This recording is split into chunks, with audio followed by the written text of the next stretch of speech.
ರೈತ ಬಾಂಧವರೇ, ಇದು ಬಂದು ಗ್ಲಿರಿಸಿಡಿಯಾ ಅಂತ. ಇದನ್ನ ಕನ್ನಡದಲ್ಲಿ ಗೊಬ್ಬರದ ಗಿಡ ಅಂತಾನೂ ಹೇಳ್ತಾರೆ. ಇದನ್ನ ಹೆಚ್ಚಾಗಿ ಹಸಿರೆಲೆ ಗೊಬ್ಬರವಾಗಿ ಬಳಕೆ ಮಾಡೋದಕ್ಕೋಸ್ಕರ ಬೆಳೀತಾ ಇದ್ದಾರೆ. ಇದನ್ನ ನಾವು ಬೀಜದಿಂದನೂ ಬೆಳಿಬೋದು ಅಥವಾ ಇದನ್ನ ಬಲಿಯೋದಕ್ಕೆ ಬಿಟ್ಟು ಕಟ್ಟಿಂಗ್ಸ್ನೂ ಹಚ್ತಾರೆ. ಸೊ ಬೀಜದಿಂದ ಬೆಳೆಯೋದು ಈಸಿ ಆಗುತ್ತೆ.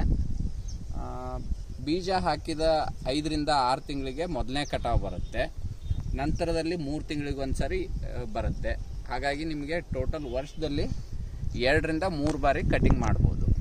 ಸೊ ನೀವೀಗ ನೋಡ್ತಾ ಇರ್ಬೋದು, ಇದನ್ನ ಬದುವಲ್ಲಿ ಬೆಳೆದಿದ್ದಾರೆ. ಈ ಥರ ಬದುವಲ್ಲಿ ಬೆಳೆದಿರೋದನ್ನ ನಿಮಗೆ ಹೊಲ ಯಾವಾಗ ಖಾಲಿ ಇರುತ್ತೋ ಅಥವಾ ಮಳೆ ಸ್ಟಾರ್ಟ್ ಆಗೋಕ್ಕಿಂತ ಮೊದಲು ಒಂದ್ಸರಿ ಕಟ್ ಮಾಡಿ ಹೊಲಕ್ಕೆ ಹಾಕ್ಬಿಟ್ಟು ರೋಟ್ರ್ ಹೊಡೆದ್ರೆ ಹೊಲದಲ್ಲಿ ನೈಟ್ರೋಜನ್ ಫಿಕ್ಸೇಷನ್ ಜಾಸ್ತಿ, ನೈಟ್ರೋಜನ್ ಕಂಟೆಂಟ್ ಜಾಸ್ತಿ ಆಗುತ್ತೆ. ಜೊತೆಗೆ ಸಾಯಿಲ್ ಆರ್ಗ್ಯಾನಿಕ್ ಕಾರ್ಬನ್ ಅಂತ ಏನು ಹೇಳ್ತೀವಿ ಅದು ಜಾಸ್ತಿ ಆಗಿ ನಿಮಗೆ ವಾಟರ್ ಹೋಲ್ಡಿಂಗ್ ಅಂದರೆ ನೀರು ಹಿಡಿಯೋ ತೇವಾಂಶವನ್ನು ಹಿಡಿದಿಟ್ಕೊಳ್ಳೋ ಶಕ್ತಿ ಜಾಸ್ತಿ ಆಗುತ್ತೆ. ಸಾಯಿಲ್ ಏರಿಯೇಷನ್ ಜಾಸ್ತಿ ಆಗುತ್ತೆ. ಅದರಿಂದ ನಿಮಗೆ ಮಣ್ಣಲ್ಲಿ ಸೂಕ್ಷ್ಮಾಣು ಜೀವಿಗಳ ವೃದ್ಧಿ ಆಗುತ್ತೆ. ಹಾಗಾಗಿ ನಿಮ್ಮ ಮಣ್ಣಿನ ಸತ್ವ ಜಾಸ್ತಿ ಆಗುತ್ತೆ. ಅಂದರೆ ಸಾಯಿಲ್ ಫರ್ಟಿಲಿಟಿ ಅಂತ ಏನು ಹೇಳ್ತೀವಿ ಅದು ಜಾಸ್ತಿ ಆಗುತ್ತೆ.